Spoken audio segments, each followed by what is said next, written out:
La importancia de la revelación en la iglesia. Es importantísima la revelación en la iglesia. Y eso lo podemos ver cuando entendemos la historia que está en la Biblia del hombre mismo y luego de Adán y Eva, los descendientes de Adán y Eva, cómo ellos tenían una comunicación permanente con Dios. La importancia de la revelación en la iglesia. Es importantísima la revelación en la iglesia. Y eso lo podemos ver cuando entendemos la historia que está en la Biblia del hombre mismo y luego de Adán y Eva, los descendientes de Adán y Eva, cómo ellos tenían una comunicación permanente con Dios. Primeramente Adán y Eva. Luego, con el tiempo, se encuentran que había una comunicación siempre, porque se habla de, por ejemplo, de Enoc, que caminó con Dios. Tenía una comunicación permanente con Dios. Y luego se habla de Noé, que también Dios le habló y le dijo lo que tenía que hacer porque venía el diluvio. Y así continuó Abraham, a quien Dios le habló y dijo de él, Abraham mi amigo, porque Abraham creía en lo que Dios le hablaba. De ahí Abraham estuvo también como nieto de Abraham, fue Jacob, que se convirtió en Israel. Y luego,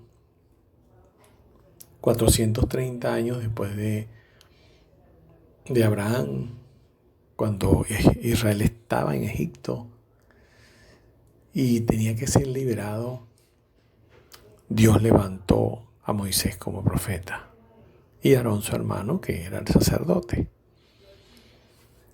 Igualmente allí hablaba Dios directamente, dice que cara a cara hablaba Dios con Moisés. Y todo para que pudiera llevar a Israel por el camino correcto. Y les dio las leyes. Y así sucesivamente hasta que entraron en la tierra prometida por la mano de Josué. Y también Josué, Dios le hablaba para poder guiar al pueblo. Y así dice que por 400 años también estuvieron con ellos jueces, el libro que está en la Biblia. Y por último Samuel, que también empezó a gobernar a Israel bajo la dirección de Dios. Hasta que Israel decidió que necesitaba y que querían un rey como cualquier nación. Y Dios le permitió a Samuel escoger, bueno, bajo su dirección, por supuesto, a Saúl. Saúl desobedece a las instrucciones de Dios. Él no era profeta, no tenía ese temor. Y luego viene David, quien era un hombre muy, muy temeroso de Dios, muy cercano a Dios, dulce cantor de Israel, un corazón como el de Dios. Y así David consultaba a Dios para todo lo que iba a hacer. Y dice, la Escritura dice claramente que a todo lugar donde salía David, Dios le daba la victoria. Hombre también de revelaciones, hombre del Espíritu Santo. Y así vinieron las descendencias en ese pueblo creyente, por supuesto, y con reyes que descendieron de de la dinastía, o de la dinastía, vamos a decir, de la familia de David, y reyes como por ejemplo los hubo, Josafat, Ezequías, que consultaban a Dios. Algunos lo hacían, otros no, pero los que lo hacían les iba bien. Y llegó el tiempo en que ya Israel desobedeció y le fueron quitados también el reino, y luego vinieron las invasiones, y nos encontramos que cuando Jesucristo regresa, o llega, perdón, y nace en Israel, ya eran los romanos los que mandaban allí. Y no había profeta hasta que vino Juan el Bautista, quien le abrió el camino a Jesucristo. Y empieza entonces el nuevo pacto, un nuevo momento para Dios en el mundo, para que aparece la iglesia. Y la iglesia, Jesucristo le dice que esperaran al Espíritu Santo. Y el día de Pentecostés se materializa eso para que pudieran salir a llevar el mensaje. Y entonces comienza la etapa en que todos los creyentes tenían el Espíritu Santo, todos.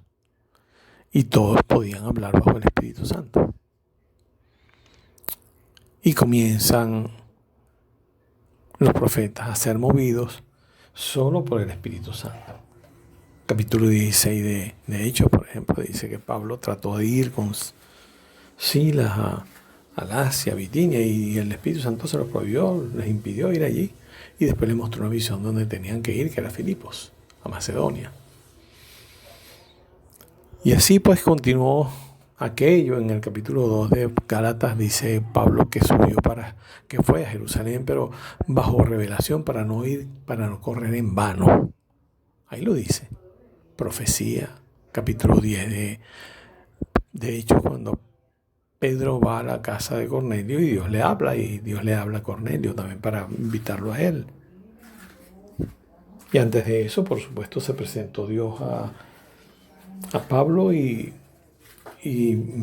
lo rescata, pues, porque venía más bien a matar a la gente de la iglesia y a buscarla y a llevarla a la cárcel. Y bueno, y lo rescata allí y le da revelación en la misma sitio donde estaba ciego, y va a Ananías, y a Ananías también recibe la visión para que vaya a orar por él. Otra vez Dios hablando con la iglesia, o con los que estaban allí que eran creyentes. Bueno, así conseguimos que la iglesia quede allí, pues porque ya se terminan de escribir las cartas. Bueno, el Apocalipsis es totalmente una revelación.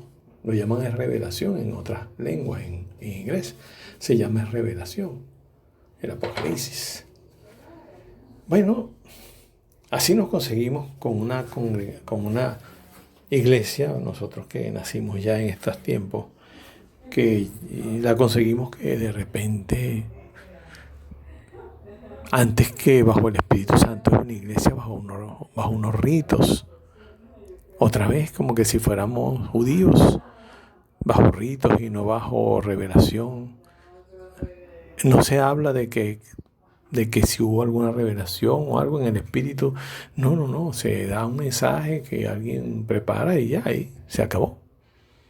Muchas veces es así. No todo el mundo es así, por supuesto, pero es lo que se ve. Es lo que vemos, y el Espíritu Santo queda a un lado porque dicen que no es suficiente, porque ya lo han dicho algunos, y ya no se respeta la acción de gracias, no se empezó a respetar eso ni nada de eso.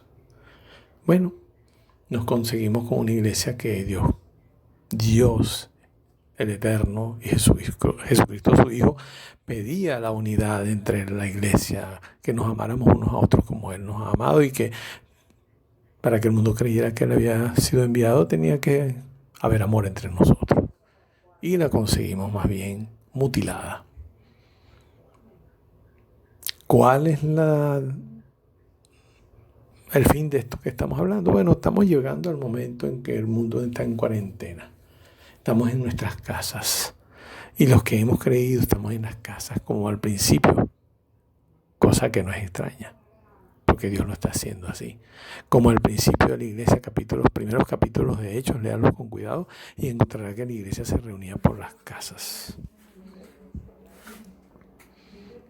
¿Y por qué no nosotros comenzar a hablar con el Señor en la casa y comenzar a buscar en Él cada paso que vamos a dar? ¿Por qué no empezar a practicarlo ahorita para ver si la iglesia cambia realmente hacia una iglesia llena de amor, de unidad, del Espíritu Santo? Así que es la invitación que nos está haciendo Dios, no es otra cosa. No es una crítica contra nadie, es un